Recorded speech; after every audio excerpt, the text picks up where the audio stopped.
Yo voy a partir mi intervención en dos partes. Habíamos preparado unas notas específicas de unas áreas de cooperación entre el Consejo General de Educación Médica que estamos instalando y el Ministerio, pero quiero hacer unas reflexiones generales antes de entrar a los detalles particulares y específicos.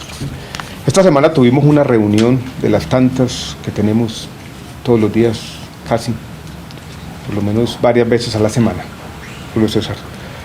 Estábamos hablando de desatar la pandemia de la salud con Alejandro Haddad.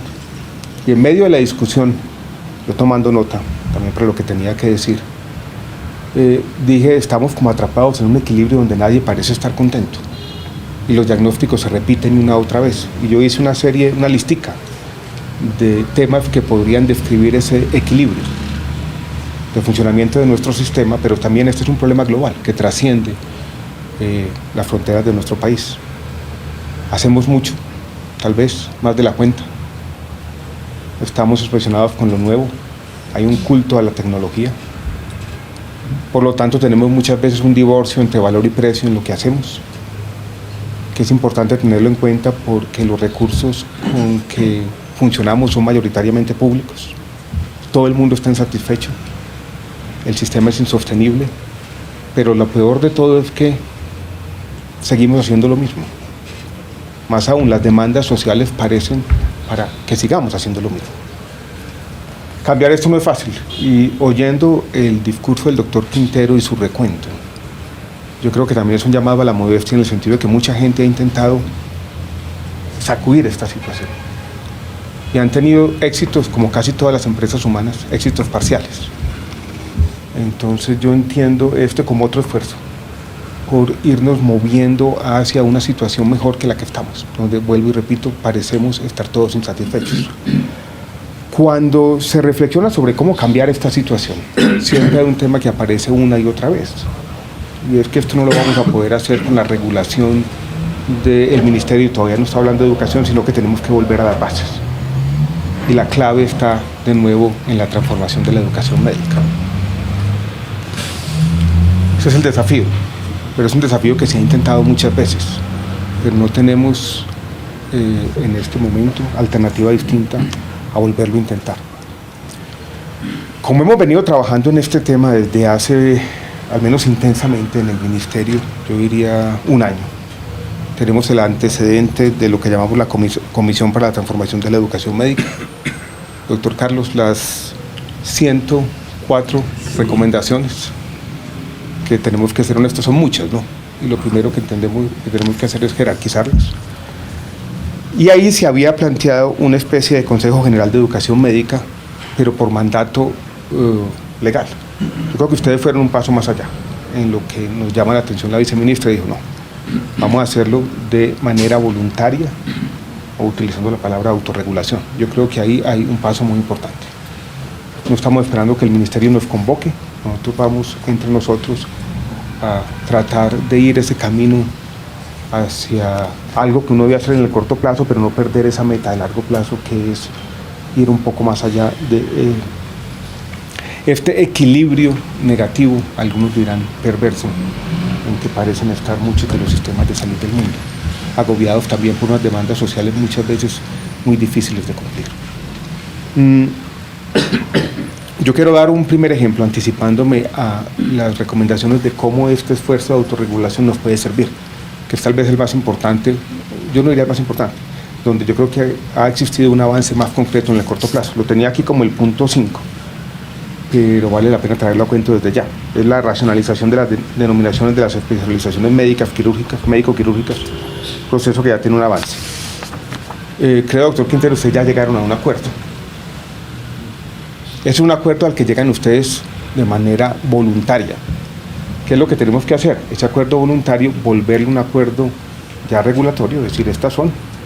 Y eso, aquí está el doctor Luis Carlos, nos permitiría a nosotros decir, los estudios de pertinencia ya no tienen mucho sentido.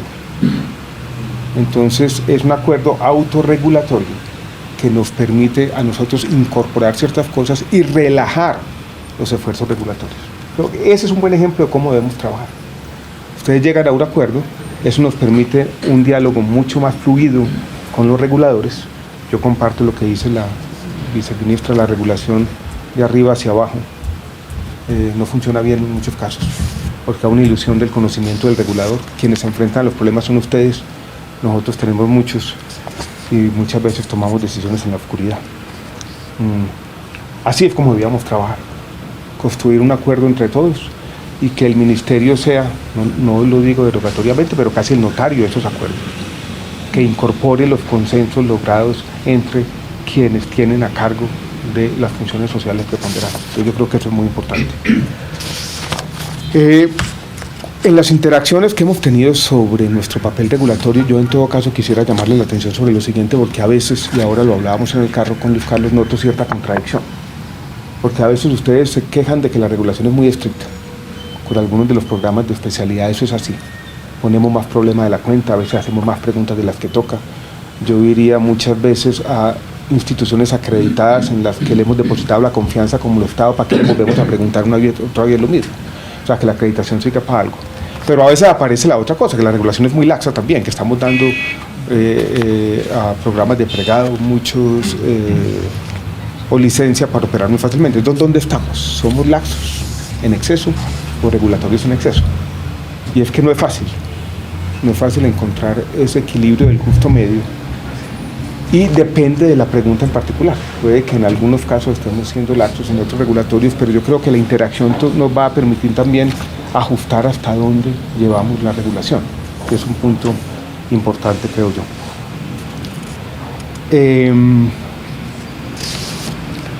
Doctor Quintero mencionó, y eso es más para el Ministerio de Educación, algo que me gustaría que concretáramos de pronto en la conversación hoy o otro día, y es que la educación médica no se mire como ninguna otra. Pues yo soy el ministro de Salud y estaría de acuerdo con eso. Recuerdo hace exactamente 10 meses de un discurso a los estudiantes de pregrado de la Universidad de los Andes. Mencioné 3 palabritas, las dije con sinceridad: excelencia técnica, compromiso social y claridad ética. Eso es lo que debe tener todo estudiante de medicina. Y estas exigencias son más fuertes en medicina que en cualquier otra profesión, tenemos que decirlo así. Se trata de un derecho fundamental y además se trata de un derecho fundamental donde los recursos públicos están ahí. Esto es así para un ingeniero, pero un ingeniero se desempeña en un ámbito donde el sector privado es prevaleciente. Aquí no. Aquí lo preponderante es el sector público, ustedes lo saben bien. Entonces yo en principio, doctor Quintero, sí estoy de acuerdo con su afirmación, que este no es un sector cualquiera. Y la educación médica, yo creo que dentro del conjunto de la educación superior es tal vez la más importante de todas. Paso a la listica entonces. Casi una lista de cocina, pero hay algunas cosas que podemos ir apuntando y que yo creo que sirven como derrotero para el trabajo que vamos a hacer juntos. Mencioné ya la racionalización de las denominaciones especializaciones médico-quirúrgicas. Analizar la información generada por el Ministerio de Salud y Educación en relación a la oferta educativa de pregrado y posgrado, la disponibilidad y demanda de médicos y especialistas en las distintas regiones del país, la empleabilidad y remuneraciones de egresados y todos estos temas.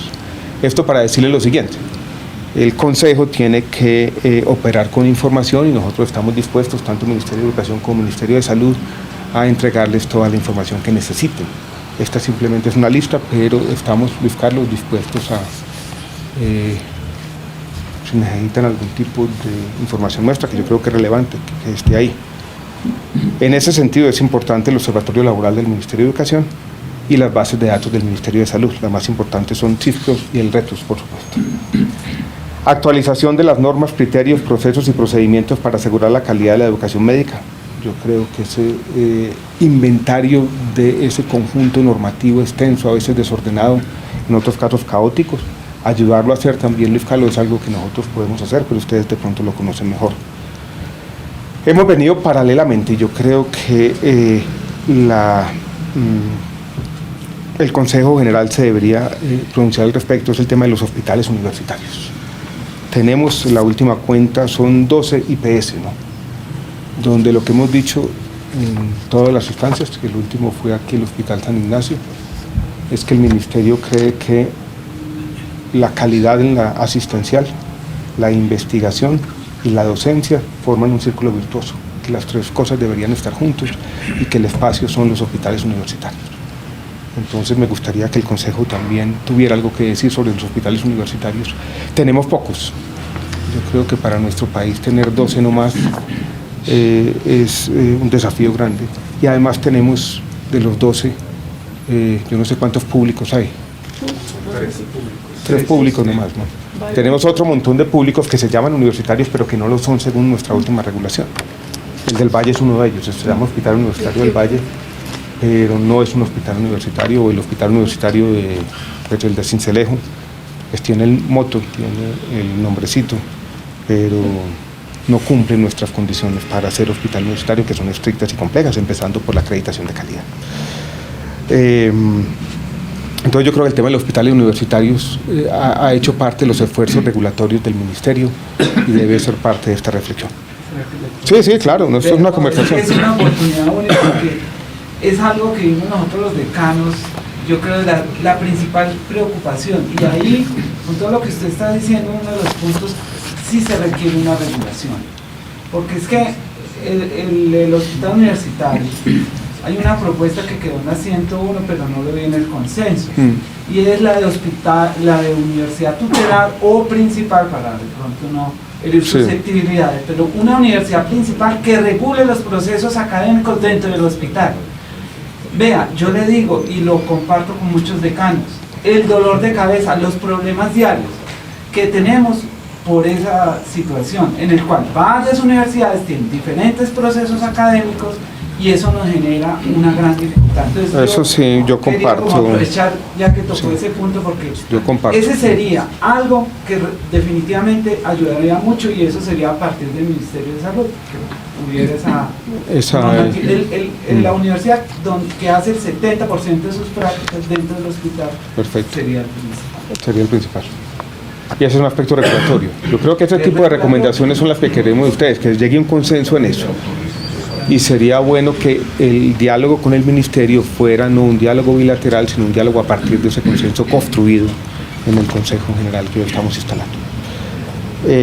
Hablo también de actualización de perfiles, competencias y contenidos curriculares de pregrado y de especializaciones médico-quirúrgicas, un tema mucho más complejo, pero si queremos salir de ese equilibrio que yo describí ahora, si las consideraciones éticas, si el conocimiento del entorno institucional, las interacciones mías con muchos médicos jóvenes son tristes a veces, ¿no?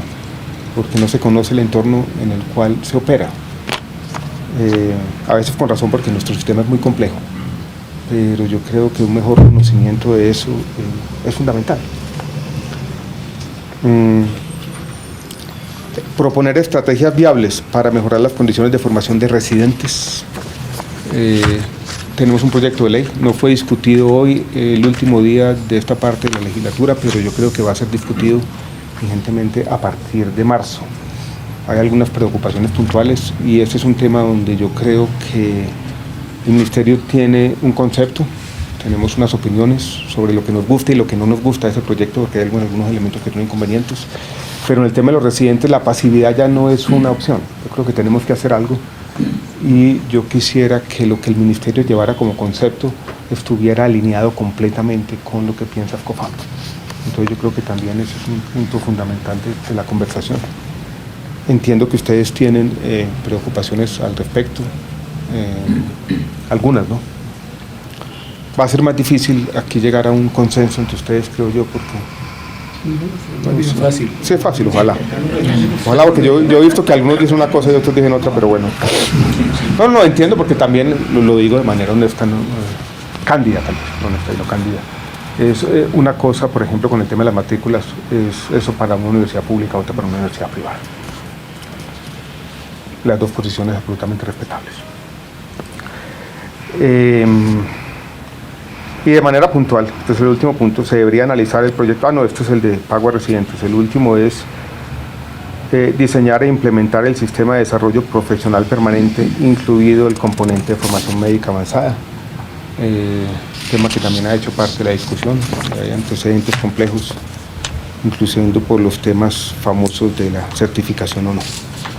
Yo les voy a pasar esto en limpio y se los voy a dejar como los puntos que identificó el Ministerio donde queremos tener una interacción nutrida, ¿no? Y que sea, no los únicos, no son excluyentes o exclusivos, pero nos dan un derrotero cierto para empezar a trabajar conjuntamente. Celebro este esfuerzo de todos. Tal vez lo único que lamento es que no nos queda mucho tiempo para trabajar juntos, algunos meses, pero eso nos da un mayor sentido de urgencia, aprovechar bien estos mesecitos que faltan. Un abrazo grande a todos.